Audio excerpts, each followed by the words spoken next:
Welcome to IRIE News Channel, where you can expect to get cutting-edge news, views, and reviews. Don't go away.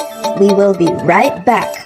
Good evening, everyone. Here are some of the issues that were raised by Vybz Kartel and his co-accused as it relates to why they wouldn't want a retrial. Kahira Jones, one of the accused in the Vybz Kartel case, has told a court that he has been deprived the opportunity of intimacy and to create a family. Jones, who has been in custody since 2011, also disclosed that he has racked up a 70 million debt in trying to clear his name. However, the acting director of public prosecutions, Claudette Thompson, has told the Court of Appeal that the state will have to bear the expenses of a retrial of entertainer Vybz Kartel and his co-accused in the interest of justice. Also, attorney Isat Buchanan has cited Vybz Kartel's medical and psychological conditions, among other reasons for the Court of Appeal to forego ordering him and his co-accused to undergo a new trial. Buchanan told the court that his client is suffering from the autoimmune illness, Graves' disease, heart problems, and mental health issues, which would only get worse if he is to face a retrial. Another lawyer presenting them also speaks to the length of time that the men have already been behind bars and that it would seem unfair to put them through another ordeal such as a retrial, and encourages the court to make a decision in favor of the men being released. Here is a video of what he has to say. Because what it would be be an incentive for the system to know that in doing justice we have to move with alacrity, because persons are being affected by our decision, and ultimately we do not want that to happen. And ultimately, what any well-meaning, well-thinking Jamaican would all want a situation in which the guilty are convicted and remain convicted, and the innocent walk free. But if we have a system whereby it's taking so long, ultimately what we'll have is that scenarios may happen whereby the guilty are walking because our system realizes that we don't have to do nothing today. We don't have to collect a witness statement today, we can do it tomorrow, and eventually it takes too long, persons become disinterested, and we have a country which is ridden with crime. So is it fair to say the arguments you made today were not just centered around your immediate clients, but for future Jamaicans who may find themselves in a similar situation? It was centered around the ordeal that they suffer. But we are also recognizing that if the court say can happen to Cartel, it can happen to other Jamaican citizens, including the poorest of us. So what it means is that if a Jamaican is in custody for 13 years and then he comes and says, my money is done, I don't have next month to find a next lawyer, and I'm worried that the system won't give me justice, it means that in such a scenario he may very well, if a precedent is set one way or the other, may feel aggrieved, and we're asking the powerful court to examine our arguments and in light of all the facts of this case, do what they think is just. And that's what they'll ultimately do, even if we never ask them. Sir Clark, at the beginning of your presentation, you mentioned something about if the trial is granted, the defense would put forward for the accused to be tried separately. Clarify what was meant, if that's exactly what you said. No, we're not saying that the accused should be tried separately. That's not what we're saying. What we're saying at its core is that we want the court to examine the special facts of this case, which the court knows, and then for each of the appellants, examine what are the factors against each to decide whether or not they're going to order the trial in the case. And so all we're asking the court to do is examine the facts of each appellant and come into a decision as to what is just. And you notice that once that is done, we may find that the conclusion for each of them will be different. And what we said at the beginning, and to be quite clear, is that we are of the view that the line in the stand is supposed to be the main point, being that for all of the appellants, it is unjust in our view for a Jamaican citizen to be waiting in prison for more than 10 years to have the appellate process completed. We think that it's unjust. It shouldn't happen to Cartel, it shouldn't happen to anybody. And we're saying that regardless of who these individual appellants are, it shouldn't happen to them, it shouldn't happen to your child, it shouldn't happen to your grandchild. And today, and for this matter, we're hoping that the court will say it can't happen. So there it is. These are the arguments so far that are put forward by Vybz Kartel, Kahira Jones and his lawyers as to why they do not want a retrial. They are saying that it is going to be very taxing on their pockets. However, as you would have heard, the court says that they will not be burdened with the financial cost of the trial, and that it would be the taxpayers who will be paying for it. Also, Kahira is lamenting that he is still young. He has not had a chance to have any children, and these are some of the things that he would really like to pursue. Now, one may say that these are very weak arguments, because for persons who have committed that sort of act, it is expected that they are going to be behind bars, and behind bars comes with expectations, it comes with consequences. And so for them to be behind bars and still want to live the kind of life that a free person is living is really a farce, and that they shouldn't even be bringing those things forward. But then when you are put into a certain situation, then you are going to think differently. And these are just arguments that are being presented, and of course the court will decide whether they are going to accept them or throw them out. Also, according to the Star, Kahira Jones, who has been in custody since 2011, also disclosed that he has racked up a $70 million debt in trying to clear his name. Jones, along with Adija, Vybz Kartel Palmer, Andre St. John, and Sean Campbell, are trying to convince the Court of Appeal not to rule that they should be retried for the 2011 murder of Clive Williams.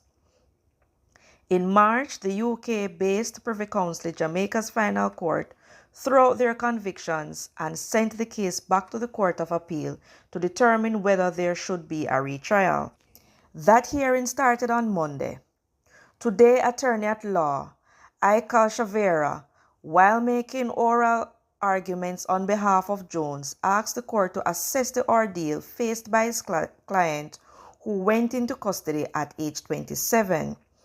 He pointed to Jones' affidavit, in which the accused man said he is now 40 and the continued criminal process has deprived him of creating a family. He was unable to enjoy a protected right, Buchanan added. Justice Marva Bishop MacDonald, who is leading a panel of judges, comprises Justices David Fraser and Paulette Williams, inquired about conjugal visits and was told that Jones was not being afforded that privilege. Buchanan also asked that the financial challenges faced by Jones be taken into account when weighing the decision for retrial. Jones, he shared, disclosed in his affidavit that he had to take out loans to pay for his legal fee when he was appealing the conviction before the Court of Appeal. He said these loans have not been paid. If it wasn't for the mercy of God and the kind help of one of the appellants, I would not have been able to have my appeal heard before the Privy Council, the lawyer read further. Turning to the prosecution's case against Jones, Buchanan submitted that there was no technical or forensic evidence against his client, placing him at the crime scene. He also argued that there were inconsistencies in the evidence against Jones from the main eyewitness in the case. The lawyer asked that the prosecution not be allowed a second opportunity to present fresh against Jones in hopes of strengthening its case. He said that would be unfair.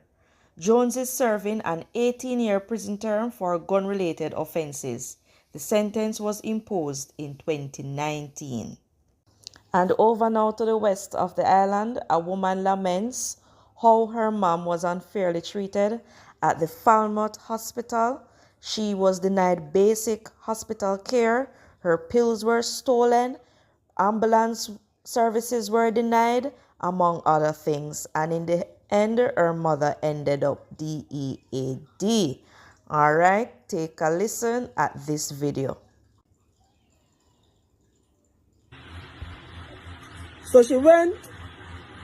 When we say, all right, the family ready again. If you have to pay for the scan, no problem. Let's go, let's go, let's go. 3 o'clock. We say, oh, she not going to do the scan yet. No ambulance. I say, but I walk out.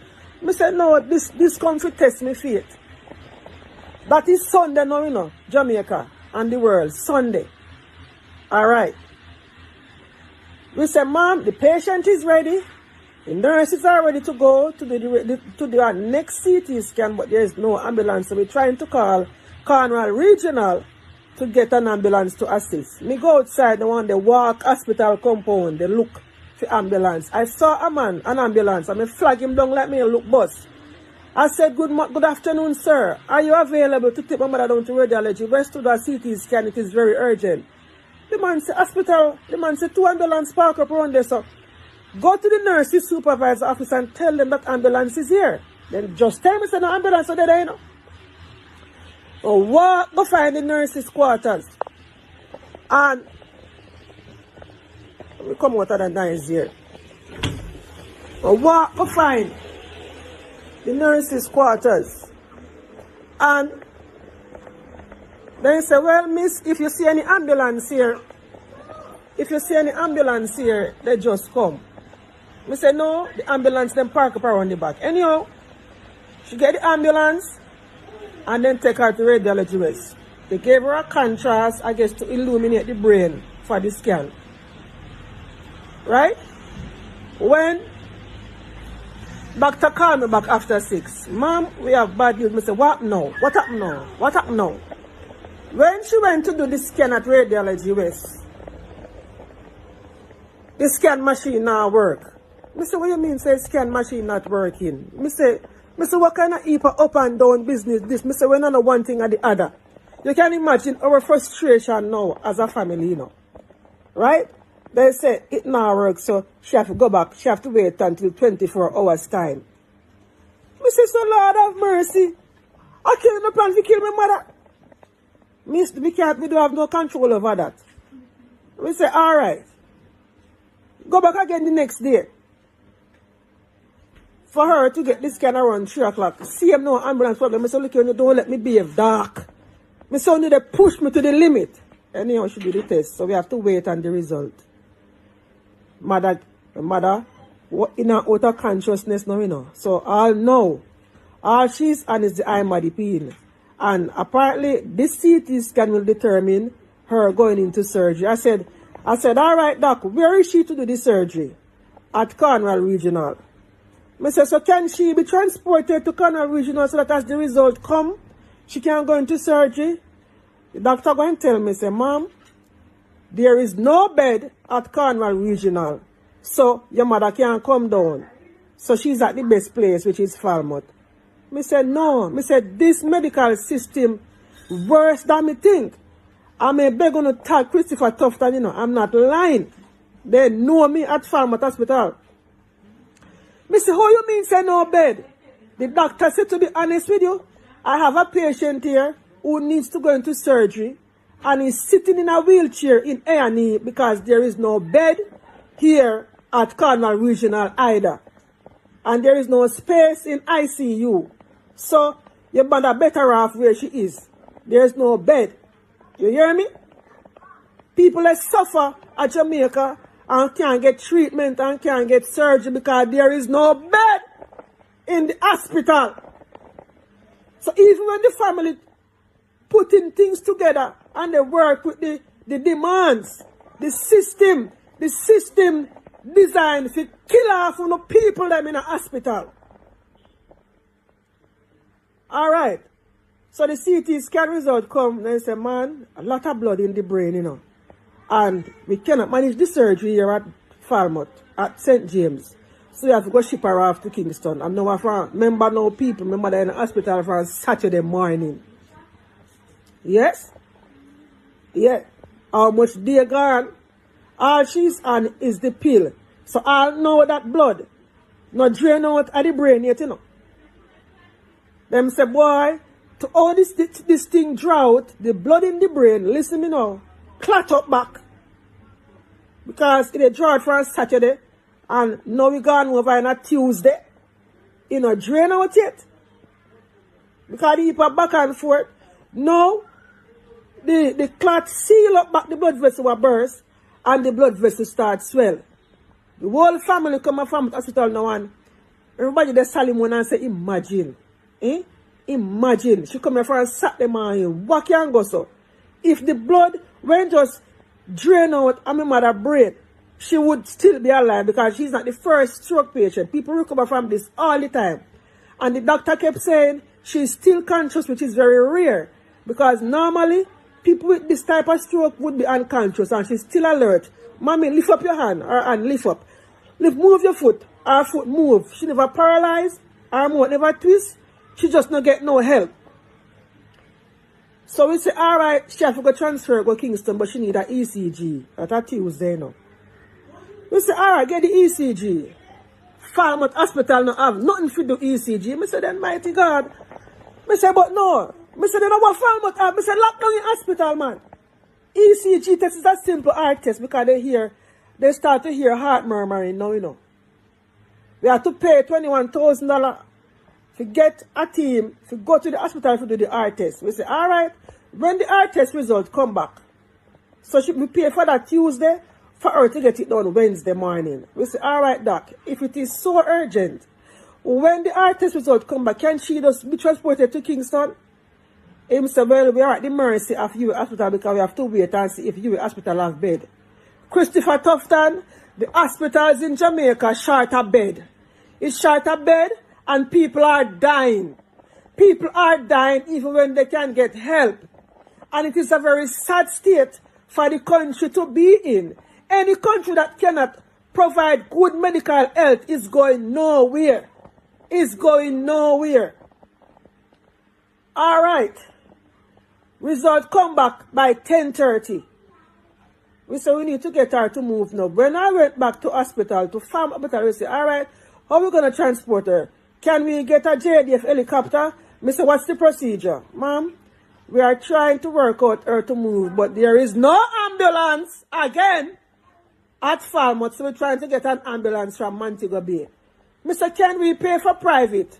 Dr. S. Dixon, go and tell me, if you even pay for private, no nurse will want to go. I say, but be serious. Before we reach there, sir.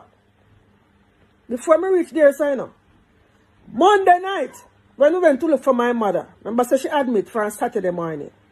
The nurse said, miss, there's only 2 pills left, 2 imodipine left. I said, what you mean? 2 pills left. We bought a week's supply for $95,000. Miss, there's no pill. I said, what do you mean, say there's no pill? I said, the pill can't last. I said, I want to find the pill. Then last, my mother pill, you know, or to me, then teeth my mother medication, you know.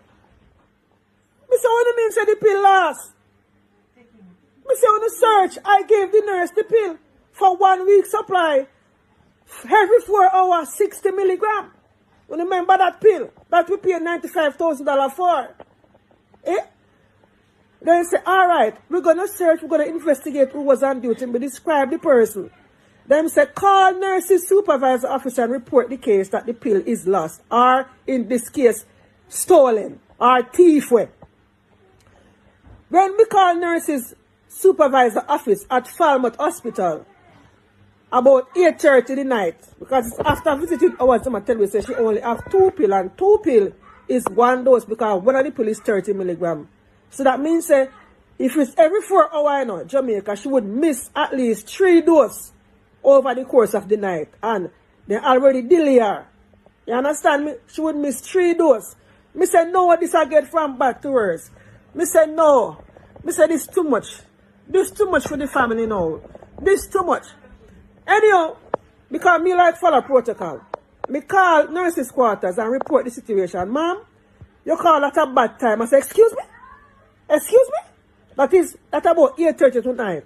Me say, I'm telling you that the hospital couldn't provide the pill to treat my mother at first.